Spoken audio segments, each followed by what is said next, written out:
Hello everyone, welcome to my brand new YouTube channel Kaavish. है हम recently एक trip पे गए थे और मैंने उसको डॉक्यूमेंट करने की कोशिश की है टू हेल्प यू ऑल्सो कि आप कैसे अपनी ट्रिप प्लान कर सके अगर आप 2023 में अभी कुछ ही दिन बाकी है बट फिर भी अगर आप प्लान कर रहे हो तो मैं सब कुछ डॉक्यूमेंट करूंगी कि हमने कैसे प्लान किया था और हमने कैसे अपनी यात्रा की शुरुआत की थी ताकि आपको थोड़ी बहुत मदद हो सके। अगर आपको कुछ भी और फर्दर डिटेल्स में चाहिए कि हम कहाँ रुके थे और हमने क्या क्या किया और भी कुछ भी डिटेल्स अपार्ट फ्रॉम जो भी वीडियो में दिया हुआ है तो आप मुझे कमेंट सेक्शन में पूछ सकते हैं and I will try to reply to every one possible. Okay, so begin करते हैं हम लोग।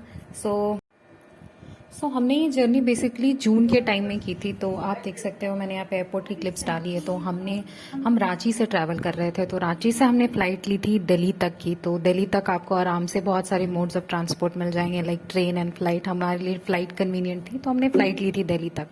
फिर दिल्ली से आपको कटरा जाने के लिए बहुत सारी कनेक्टिविटी है, लाइक आप बस से जा सकते हो, आप ट्रेन से जा सकते हो। हमने जम्मू तवई तक ट्रेन की थी जो कि रात में 6 बजे से थी दिल्ली स्टेशन से, और वहां से फिर हमें अर्ली मॉर्निंग 5 बजे जम्मू तवई रेलवे स्टेशन पर पहुंचा दिया गया था।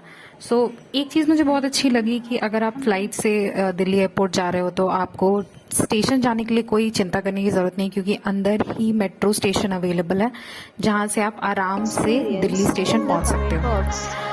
अब जम्मू पहुंचकर हमने एक होटल किया था जिसका नाम था गणपति होटल। बहुत ही कन्वीनियंट और अच्छा होटल था। वो बहुत ही प्रॉक्सिमिटी में था बाणगंगा चेक पोस्ट से, जहां से हमें अपनी यात्रा की शुरुआत करनी थी।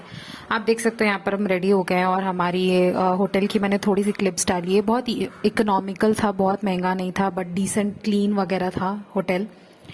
उसके बाद हम लोग यात्रा के लिए सब रेडी हो गए थे। हमने बहुत कंफर्टेबल क्लोथ्स पहने थे सबने, क्योंकि बहुत लंबी चढ़ाई चढ़नी थी तो बहुत ज़्यादा अनकंफर्टेबल टाइट फिटिंग क्लोथ्स आप ना पहने, बहुत ही कंफर्टेबल रहें। आप देख सकते हैं वहाँ पे बहुत ही अच्छा पान बना रहा था। तो स्टार्ट करने से पहले हम सब ने थोड़ा सा ब्रेकफास्ट किया, और ये यहाँ पे हमारे साथ मेरी फैमिली थी तो ये पान वाले से पान खरीद रहे थे। ये जो रास्ता है ये बाणगंगा चेक पोस्ट की ओर। आपको ऐसे ही रास्ते में बहुत सारी चुनरियां बंधी हुई दिखेंगी। आप भी अपने लिए चुनरी खरीद सकते हो माथे पे बांधने के लिए। और ये डंडे मिलते हैं जो 10 रुपए में मिल जाते हैं, हर शॉप पे मिलते रहते हैं। एंड मुझे तो ये पर्सनली डंडा बहुत ही कन्वीनियंट लगा, क्योंकि चढ़ाई चढ़ते टाइम ये आपको बहुत सपोर्ट देता है। तो आप देख सकते हो मेरी मम्मी पापा, मेरी बहन और मेरे हस्बैंड थे हमारे साथ। हम लोग सब स्टार्ट कर चुके थे अपनी यात्रा सुबह 9:30 बजे।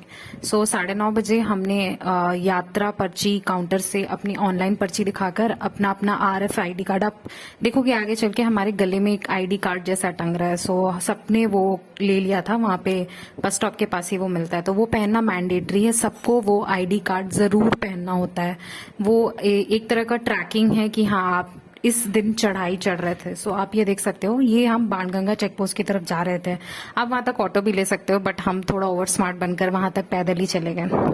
रास्ते में आपको बहुत चहल पहल दिखेगी। अगर आप डीमोटिवेटेड फील कर रहे हो तो वो बिल्कुल भी फील नहीं करोगे, क्योंकि इतनी भीड़ होती है। खूब सारे घोड़े होते हैं, लोग घोड़े की सवारी करके जा रहे होते हैं जो पैदल नहीं जा पाते। पालकियों की सवारी होती है, लोग नारे लगा रहे होते हैं और पूरा रास्ता भरा हुआ होता है। तो आपको किसी भी मोमेंट पे एक डल मोमेंट जैसा फीलिंग नहीं आएगा। और रास्ता बहुत कन्वीनियंट है अब। पहले जैसे मैं सुनती थी कि बहुत ज्यादा कठिनाई होती थी चढ़ने में, बट अभी पूरे रास्ते आपको ऐसी शेड मिलेगी। और जो रास्ता है आप देख सकते हो नीचे भी काफी अच्छे से पेवमेंट किया हुआ है, तो आपको ऐसा कोई इतनी परेशानी नहीं होगी। हाँ, आप देख रहे होगे यहाँ पे क्लिप्स में कि बहुत सारे बंदर है रास्ते में जो लोगों को परेशान तो नहीं करते, बट हाँ खाने पीने की चीजें छीन लेते हैं। रास्ते में खूब सारे ढोलक वाले बाजे वाले बहुत लोग दिखेंगे आपको। यहाँ पे हम बहुत हताश हो गए थे। शुरू में तो हमने बहुत एनर्जी के साथ स्टार्ट किया, बट इवेंचुअली धीरे धीरे हम ड्रेन आउट होने लगे। कई बार ऐसा मन हुआ कि हम घोड़ा कर लेते हैं, बट फिर नहीं, मन में था कि नहीं, खुद ही पैदल चढ़कर ऊपर तक जाएंगे। इस बीच हम बहुत आगे पीछे भी होते थे, सब साथ में चले थे, बट सबकी अपनी अपनी स्पीड थी, तो कोई आगे कोई पीछे। रास्ते में हम फिर मिल जाते थे एक दूसरे से। कभी 2 लोग हो जाते थे साथ में, कभी कोई अकेला पीछे छूट जाता था। बट हाँ, हम ये मेक श्योर करते थे कि कुछ दूर चलकर हम जो पीछे रह गए उनके लिए वेट करें ताकि हम खो ना जाएं। और आपको यहाँ पे सिम कार्ड लेना पड़ेगा, क्योंकि आपको पता होगा कि जम्मू एंड कश्मीर में नॉर्मल सिम कार्ड नहीं चलते। आपको एक पोस्ट पेड सिम लेना पड़ेगा जो आपको नीचे आराम से मिल जाएगा। 500 रुपये में। तो हमने 2 सिम कार्ड लिए थे, ज़्यादा की हमें ज़रूरत नहीं थी, तो पर पर्सन नहीं लिया था हमने, 2 सिम कार्ड लिए थे। 400 से 500 में आपको सिम कार्ड आराम से मिल जाएगा। तो यहाँ पे हम रास्ते पर छोटे छोटे वीडियोस बना रहे थे क्योंकि सब कुछ बहुत इंटरेस्टिंग लग रहा था।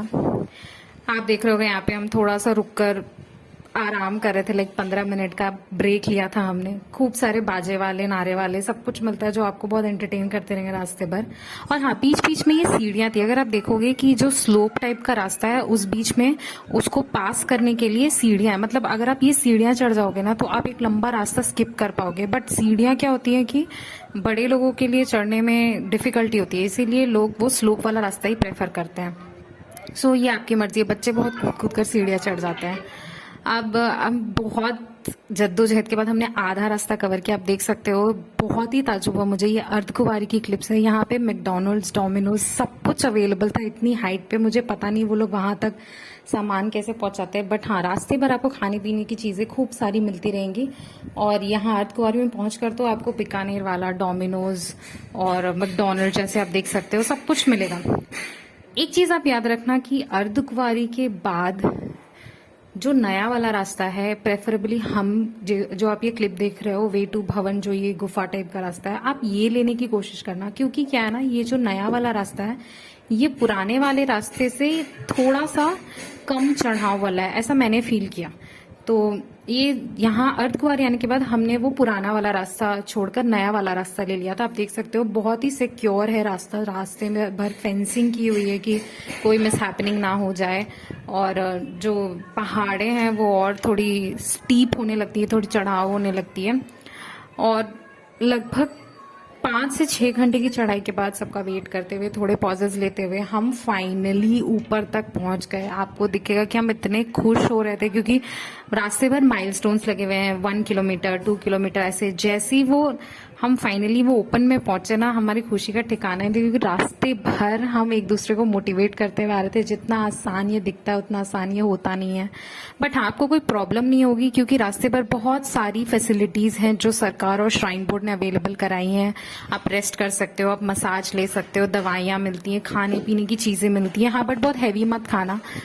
और फिर आपको वहां पर जाकर, जब आप भवन में प्रवेश करने वाले उसके पहले से लॉकर रूम्स मिलते हैं जहां पे आपको अपना सारा सामान डिपॉजिट करना होता है। आप देख सकते हो ये क्लिप। और ये रहा वो भवन जो हमें दिख रहा था जिसके लिए हम इतनी लंबी चढ़ाई चढ़कर आए हैं। और फाइनली ये रात की क्लिप है, हमें रात हो गई थी आते आते। तो हमने सुबह 10-11 बजे अपनी चढ़ाई स्टार्ट की थी और हमें पहुंचते पहुंचते, दर्शन होते होते रात हो गई थी। सो भैरव मंदिर जाने के लिए आपको रोपवे मिल जाता है इजीली, बट क्योंकि रात हो जाती है तो वो 8 बजे के बाद वर्क नहीं करता है। तो हमने फिर से वापस से बहुत सारी हिम्मत जुटाई और पैदल ही हम ऊपर की ओर चल पड़े। रात के 12 या 1 बजे फाइनली हमारे दर्शन कंप्लीट हुए और फिर हमने 20 मिनट का पॉज लिया और वापस नीचे की ओर चल पड़े। तो टोटल हमारी जो जर्नी थी, हमने अराउंड, अगर आज 10 बजे स्टार्ट की तो हम नेक्स्ट डे सुबह 7 बजे तक नीचे वापस पहुंच पाए थे। ऐसा तब जब हमने बिल्कुल भी कहीं पे भी बहुत लंबा स्टॉप नहीं लिया था। तो ये यात्रा जितनी इजी दिखती है एक्चुअली नहीं है, बहुत ज्यादा आपको परिश्रम करना पड़ता है। बट हाँ, सब फ्रूटफुल होता है जब आपको दर्शन हो जाते हैं, तब वो एक अलग सा सुकून मिलता है एकदम। सो ये थी मेरी छोटी सी यात्रा की कहानी। सो अगर आपको इससे रिलेटेड कोई भी और डिटेल्स चाहिए कि क्या कैसे करना है या कैसे प्लान करना है, क्या बजट वगैरह था, तो आप मुझसे हेल्प ले सकते हैं। आप मुझे कमेंट सेक्शन में पूछ सकते हैं and I will help you out in every possible way. Thank you for watching this. और प्लीज मेरे नए चैनल को खूब सारा प्यार दीजिए, लाइक, शेयर और सब्सक्राइब करिए। Thank you everyone.